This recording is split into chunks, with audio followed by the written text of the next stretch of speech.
Alright guys, welcome back to TYJ. Hope everyone is having a great day. A brand new video today for Pro Cycling Manager 2024, and it's going to be a breakaway tutorial. Quick disclaimer, of course breakaways can happen in many different ways.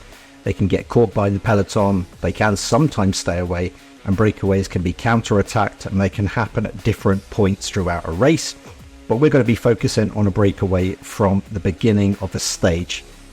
So this is stage 10 of the Tour de France in this playthrough that I've been doing here, and as soon as we start the race we need to see, do we have any riders in the front one or two rows of this race? And we do. We have Geraint Thomas, we have Ghana, and we have Arensman in possibly row 2. If we scroll in, holding down the Alt button and scrolling in with the mouse wheel, we can see we have Thomas, Ghana and Arensman off to the right there. So between Ghana and Arensman, are we going to decide to put one of these two in a breakaway? Now Ghana has a 74 Barador but -2 on the day. That's not absolutely fantastic, so maybe we're going to put him to protect Geraint Thomas.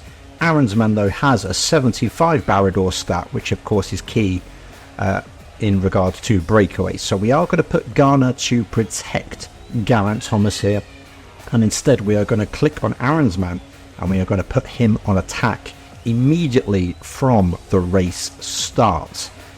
So everyone gets underway here, and as we get into this first corner, hopefully Arensman is going to find a gap and then launch. There go a couple of riders.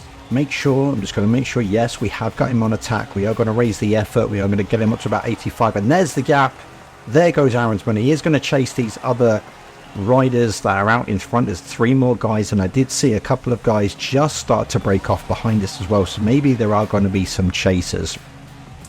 And at this point we see, as we reach that front group in the top right hand corner, immediately group cooperation goes into green, high 80s, early 90s, and immediately this tells us that this group does want to work there, and they want to work pretty hard in performing a potential breakaway.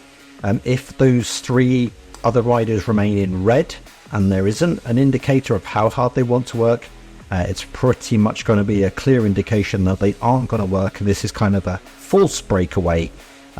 But we do have the green light that they are willing to work, so we are going to work with these guys, and hopefully we are going to get a bridge away from the main peloton group.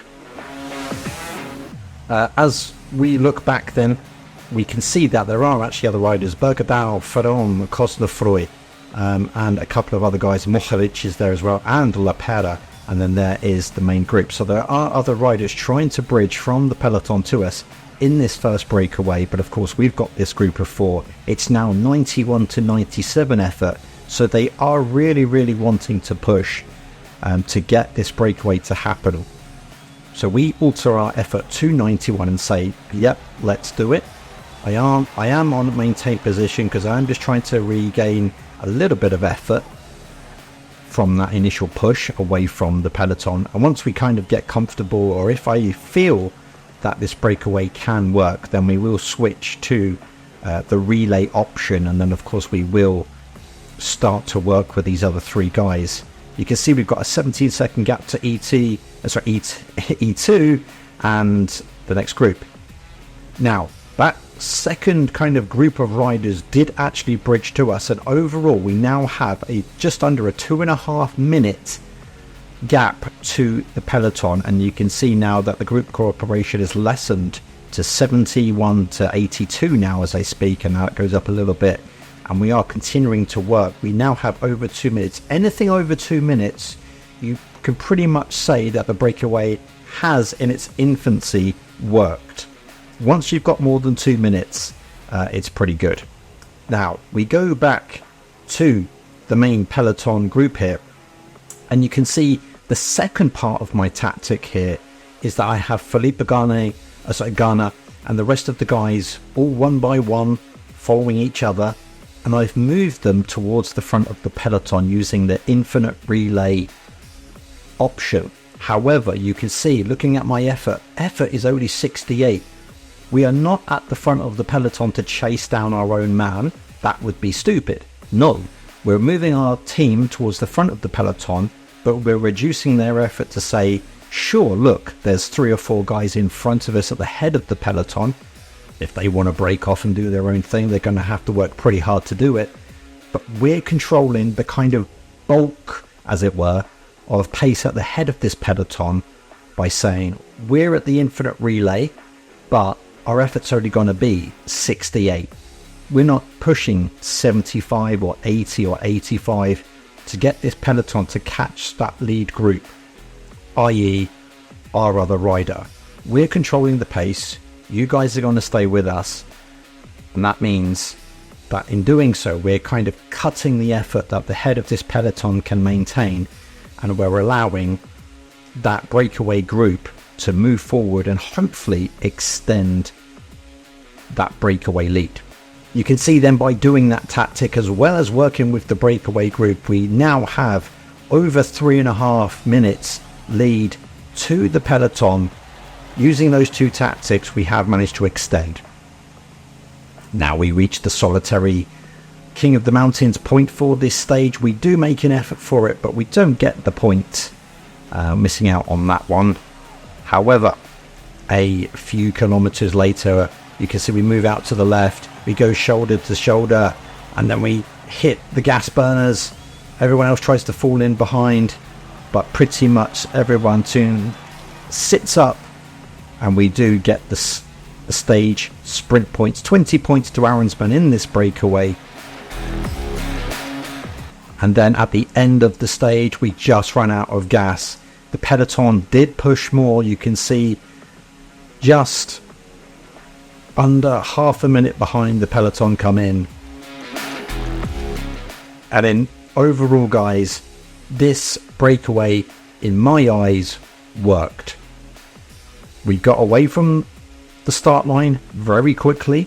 We saw that the group wanted to work. There was a high effort indicator that they wanted that breakaway to work. The secondary group, the group of additional 5 riders, caught up to us, and that made it even better because we could share the workload then between 9 riders instead of 4, and we could extend that lead by then also using the rest of our team to sit at the head of the peloton with a slow pace, allowing that lead to grow. And then of course you can see the breakaway stayed ahead of the peloton until the end of the stage. And of course we did that by picking up 20 sprint points. We missed out on the King of the Mountains point, but this is just one way that you can use a breakaway to stay away from the group. It won't happen every time, especially if the group is only say 3 or 4 riders. You're going to get caught much quicker. But the fact that we had 9 riders meant that we could share that workload, and that's what you need to look out for. But this is just one example, guys. This isn't an end-all and be-all tutorial for you. I will probably do additional breakaway tutorials to show how you can counter-attack breakaways that have been caught, and how you can use breakaways to also place riders ahead of your main rider to utilize them at various points in the race. But I hope there's some tactics here that you saw that you can implement into your career mode saves or the races that you do. Like, comment, subscribe, and I will be back with more additional tutorials in future videos. Thanks very much, guys. See you in the next one. Peace.